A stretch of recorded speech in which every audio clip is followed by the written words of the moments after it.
नहमदुहु व नुसल्ली अला रसूलिहिल करीम अम्मा बाद। आप हज़रात के सामने मैं कुरान पाक का तारुफ़ कराना चाहता हूँ और इसकी बुनियाद हज़रत अली रज़ी अल्लाह ताला अन्हु के कौल पर रखना चाहता हूँ। हज़रत अली रज़ी अल्लाह ताला ने इरशाद फरमाया, जो शख्स ये चाहता है कि वो अल्लाह से बातें करे तो उसको चाहिए कि वो नमाज़ पढ़े, और एक अगर शख्स चाहता है कि अल्लाह उससे बातें करे तो उसको चाहिए कि वो कुरान पाक का मुतालिया करे।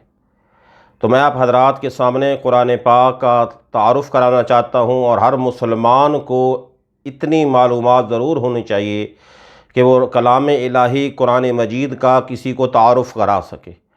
तो कुरान मजीद के अंदर 30 सिपारे हैं, 114 सूरतें हैं, जिसमें से 86 मक्की सूरतें हैं और 28 जो हैं वो मदनी सूरतें हैं। और कुरान पाक के अंदर 558 रुकू हैं, 6666 आयात हैं, 86,430 कलमात हैं, 32,02,270 हरूफ हैं। कुरान पाक के अंदर 26 अंबिया किराम अलैहिस्सलाम का ज़िक्र मुबारक है और 12 ग़ज़वात का ज़िक्र है। कुरान पाक की जो पहली वही है वो गार हिरा में जो है वो उतरी 27 रमज़ान मुबारक को, और जो पहली वही थी इक़रा बिस्मि रब्बिकल्लज़ी ख़लक़, और जो आखिरी वही है वो मैदान अरफ़ात 9 ज़िलहज को और 10 हिजरी को उतरी। अल-यौमा अकमलतु लकुम दीनकुम व अतममतु अलैकुम नेमती व रज़ीतु लकुमुल इस्लाम दीना। ये तो वो तारुफ़ है जो मैंने मामूली जो आपको बातें बताई हैं। कुछ बातें हम कुरान पाक से जो है वो अख़ज़ करते हैं। कुरान पाक कलाम इलाही है, मखलूक नहीं है, पहली बात ये है। लेकिन हम एक सवाल व जवाब के अंदाज़ से आपको कुछ सिखाने की कोशिश करेंगे।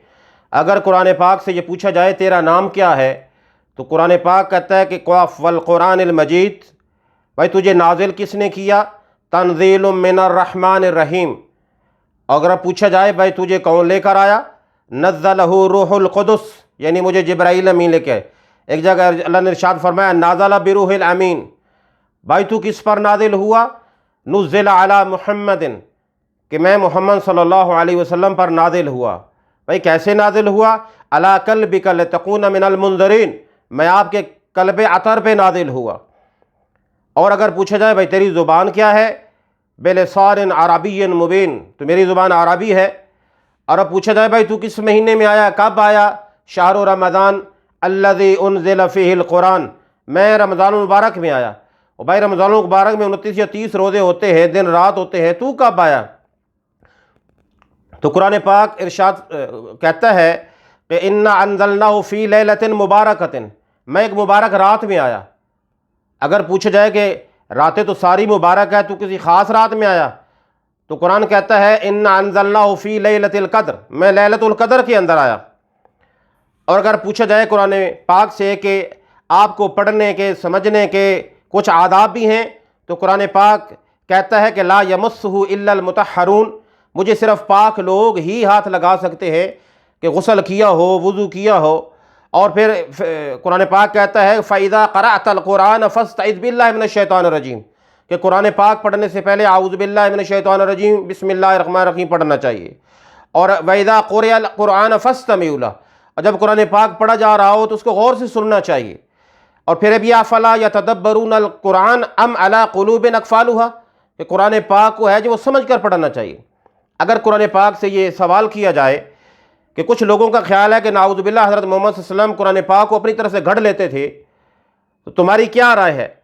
तो कुरान पाक ने कहा कि वमा हुआ बेकौल शायर वला बेकौल काहिन वमा हुआ बेकौल शैतानिर रजीम, ये किसी शायर का, किसी काहिन का या किसी शैतान की घड़ी हुई बात नहीं है, ये मोहम्मद सल्लल्लाहु अलैहि वसल्लम की तालीफ़ या तख्लीक नहीं है। मैंने कहा कि क्या कुरान पाक जैसा कलाम बनाना मुमकिन है। तो कुरान पाक ने कहा इन कुंतुम फ़ी रैबिम मिम्मा नज़्ज़लना अला अब्दिना फ़अतू बिसूरतिन मिन मिस्लिही वदऊ शुहदाकुम मिन दूनिल्लाह इन कुंतुम सादिकीन, कि सारी कायनात के जिन्नो इंस फरिश्ते भी मिल जाएं, कुरान पाक जैसी एक सूरत नहीं बना सकते।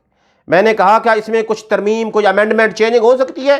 तो कुरान पाक ने कहा अलिफ लाम मीम ذالک الکتاب لا ریب فیہ، اس کتاب میں شک بھی نہیں کیا جا سکتا، کیوں؟ انا نحن نزلنا الذکر وانا لہ لحافظون، کہ اس کی حفاظت کا ذمہ اللہ نے خود لیا ہوا ہے۔